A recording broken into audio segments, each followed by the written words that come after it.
की तज माया अभिमान जू जू पगागा धरे हुए यज्ञ समान। नमस्कार साथियों, आप सभी का स्वागत है आपके सत कबीर पर। दोस्तों, हम पहुंचे हैं सोनीपत जिला के धनाना धाम, जहां संत रामपाल जी महाराज की जन्मभूमि है। संत रामपाल जी किसी परिचय के मोहताज नहीं है साथियों। आपने उन्हें सोशल मीडिया पर उनके बारे में और दहेज मुक्त शादियों के बारे में जो उनका एक इतिहास रचा हुआ है उसके बारे में सभी जानते हैं। जी हाँ दोस्तों, अभी हम धनाना धाम में हैं, जहां संत रामपाल जी महाराज का सबसे बड़ा आश्रम बन रहा है। तो दोस्तों, अंदर चलेंगे और जानेंगे कि धनाना धाम कितना बन चुका है, यहाँ पे अभी ठहरने वाले भक्तों के लिए क्या कुछ व्यवस्थाएं हैं, सारी चीजें अपने बारी बारी से बारीकी के अंदर जानेंगे। चलिए दोस्तों, अपने अंदर चलते हैं। तो जैसे ही हम गेट के अंदर चलते हैं और यहाँ पे कुछ और भी जो इनके जो सेवादार हैं, इनसे अपने बातचीत करते हैं, इनकी क्या कुछ सेवाएं लगी है। जी सर नमस्कार। सच्चाई भगत जी। क्या नाम आपका? मेरा नाम सुनील दास है। आपके यहाँ पे क्या सेवा लगी है? हमारे यहाँ पे जैसे गाड़ियाँ आती जाती है ना, उनकी एंट्री करना है, उनका गाड़ी नंबर लिखना होता है, मोबाइल नंबर लिखना होता है, और जी आउट टाइम गाड़ी किस टाइम वापसी जा रही है, ये दोनों चीजें लिखनी होती है। अच्छा, और आपके उनको एक पर्ची बना के नंबर लिख के गाड़ी पे उनको भी देते हैं, ताकि कोई गाड़ी अनजाने में कोई ले ना जाए। अच्छा, आपके पास जो भी जितनी भी गाड़ियाँ आती है सबका रिकॉर्ड रहता है? हाँ, सबका रिकॉर्ड रहता है जी। यहाँ पे जो सेवादार आ रहे हैं, कितनी संख्या में सेवादार आते हैं? यहाँ पे सेवादार जी प्रतिदिन काफी सारे आते जाते रहते हैं। कुछ जैसे सर आपसे जानना चाह रहे हैं, जैसे अभी किस कौन से टाइम पे ये सेवा चलती रहती है, आपसे पूछना चाह रहे ये 24 घंटे सेवा चलती रहती है जी। हैं? 24 घंटे लगातार? हाँ जी। सर जैसे कि आप एंट्री कर रहे हो, तो आप से आपको कोई पैसे वगैरह दिए जाते हैं इसके? नहीं, यहाँ पे कोई पैसा, किसी से भी कोई पैसा नहीं लिया जाता जी। ये बिल्कुल निस्वार्थ सेवा है। सर इसका कारण क्या है कि हमने जैसे बाहर भी संत रामपाल जी के श्रद्धालु से बात की, बिल्कुल पैसा नहीं ले रहे, ऐसा क्यों? इसका ये है जी, हमें क्योंकि समाज सुधार बनाना है सभी को, जो और भी है, हमको देख के, हमारे भक्तों को देख के आए और अपने समाज सुधार करे और अपने जन का कल्याण करवाए।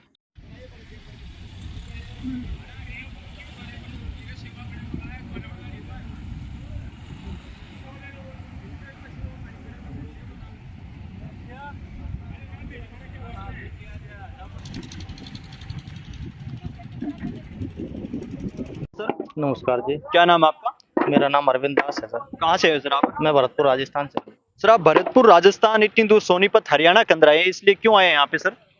सर यहाँ हम इसलिए आए हैं कि हमारे गुरुजी संत रामपाल जी महाराज के निज गांव में उनका बहुत ही बड़ा आश्रम का निर्माण हो रहा है, और हम यहाँ आश्रम के निर्माण में अपनी सेवा देने के लिए आए हैं। इसका मतलब आप सेवा देने आए हो, यहाँ पे कोई पैसा नहीं ले रहे हो आप? नहीं सर, ये निःशुल्क है, हम कोई पैसा नहीं लेते। सर इसका कारण क्या है, यहाँ पे आप इतनी बड़ा रिस्क क्यों ले रहे हैं अपने जीवन का, जहाँ आपको काम धंधा और भी आपके कार्य हैं वो करने चाहिए, यहाँ पर आप सेवा कर रहे हो? सर जीविका के लिए तो हम हर रोज ही काम कर रहे हैं। अब जो इस धरती पे आया वो जाना ही है, जो परमात्मा के लिए सात पैरों से सेवा हो जाए उसी को करने के लिए हम यहाँ आए। साथियों, आपने देखा कि यहाँ पे इनके जो सेवादार हैं वो सेवाओं पे लगे हुए हैं। इन सेवाओं की, इन जो सेवादारों की सेवाओं में भी यहाँ पे जो श्रद्धालुजन लगे हुए हैं, इनसे बातचीत करते हैं। इनके पास है नींबू पानी की शिकंजी। जी सर नमस्कार। हाँ सर नमस्कार। क्या नाम आपका? सिद्धिदास। आपकी क्या लगे सेवा लगी है? ये पानी की लगी है सर ये जो पानी की सेवा, पानी अच्छा, शिकंजी, चाय, बिस्कुट, यही सेवा चल रही है। अच्छा सर आपसे जानना चाह रहे हैं कि जो ये नींबू पानी की शिकंजी की सेवा है इतनी गर्मी में, ये क्या फ्री है क्या? हाँ फ्री है सर, फ्री है सबको, कोई चार्ज नहीं है इसका। चाहे जितने गिलास पिए, 2 गिलास, 3 गिलास, 5 गिलास तक पी सकते हैं, कोई दिक्कत नहीं है, चलती रहती है। आपसे जानना चाह रहे हैं, आपको ये जो नींबू शिकंजी मिली है जी, जी। ये क्या फ्री मिली है क्या? फ्री मिली। हाँ। आपको सेवा में कितने दिन हो गए यहाँ पे? यहाँ तो वैसे तो हम लोग आते जाते रहते हैं हमेशा, यहाँ काम चल रहा है काफी दिन से, और अब 10 दिन के लिए आए हैं हम लोग। 10 दिन यहाँ रहेंगे, यूपी से आए हैं। अच्छा, आप यूपी से इतनी दूर यहाँ पे सेवाओं के लिए आए हैं? जी जी हाँ, सेवा के लिए आए हैं। हम यूपी बनारस से आए हैं। सर आप बनारस से कह रहे हो, बनारस तो एक अपने आप में धाम है, जी, लेकिन यहाँ पे ये भी जो तो परमात्मा का ही धाम बन रहा है। जो वहाँ पे कबीर साहब 625 वर्ष 26 वर्ष पहले आए थे, उन्हीं का धाम यहाँ भी बन रहा है। परमात्मा स्वयं संत रामपाल जी महाराज के रूप में आए हुए हैं। वही कबीर साहब के रूप में ही संत रामपाल जी महाराज आए। सर आप कह रहे हो तो यहाँ पे कबीर साहिब के रूप में संत रामपाल जी आए हैं, तो सर आपसे जानना चाह रहे हैं जी। तो आप इतनी गर्मी में यहाँ पे क्यों लगे हैं? तो वहाँ पे तो पहले से ही धाम बनी हुई है। ये वहाँ पे जो है मतलब पहले वेद के अनुसार ये जो संत रामपाल जी महाराज आपको ज्ञान दे रहे हैं, बता रहे हैं, ये वेद शास्त्र के अनुसार बता रहे हैं। वहाँ पे हुआ बाई बकते हैं, जितने भी हमारे कबीर पंथ के लोग वहाँ पे हैं, जैसे कबीर चौरा में या लहरतारा में जितने भी हैं, वो लोग तो मानते तो हैं कबीर साहब को, सदगुरु मानते हैं, लेकिन परमात्मा बता रहे हैं कि नहीं ये परमात्मा है। ये इससे पहले कोई परिचय नहीं करा कि कबीर साहब ही परमात्मा है। और आरती में बताया गया है, हर जगह बताते हैं कि हम है शब्द शब्द हम माही, हमसे भिन्न और कछु नाही, पाप पुण्य दो बीज बनाया, शब्द भेद कोई बिरले पाया। ये तो पहले से ही परमात्मा बता रहे हैं। और जो पहले 600 बरस पहले अमृतवाणी लिख दिए थे कि सुर नर मुनि जन देवता ब्रह्मा विष्णु महेश, इनको देवता में बता रहे हैं। और यहाँ के लोग हमको बता रहे हैं कि नहीं वो देवता नहीं, उनको परमात्मा बना के पूज रहे हैं।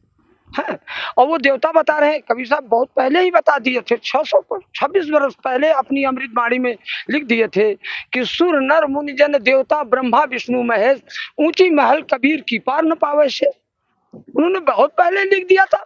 कहे वेद पढ़े पर भेद न जाने, बाँचे पुराण 18, और पत्थर की तो पूजा करे भूल के सिरजनहारा। उनको तो पता ही नहीं था कि परमात्मा है कौन।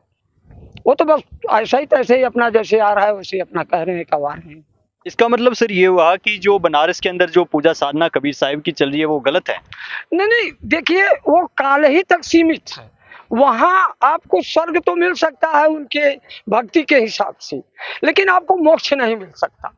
और यहाँ परमात्मा जो है, वहाँ देखिए ना, अपने भक्तों को नाम दीक्षा भी देंगे और उसके बाद वहाँ नशा नहीं छोड़वा पाते। और संत रामपाल जी महाराज की शब्द में ऐसी शक्ति है कि जितने भी उनके भक्त हैं कोई नशा नहीं करेगा। जितने भी भक्त हैं उनके परिवार में भी कोई नशा करने वाला आपको नहीं मिलेगा। अगर एक भक्त हो गया है संत रामपाल जी महाराज का, उनके घर में अन्य लोग नहीं नामदान लिए हैं, तो उसके भय से घर वाले जो है नशा छोड़ना शुरू कर देते हैं।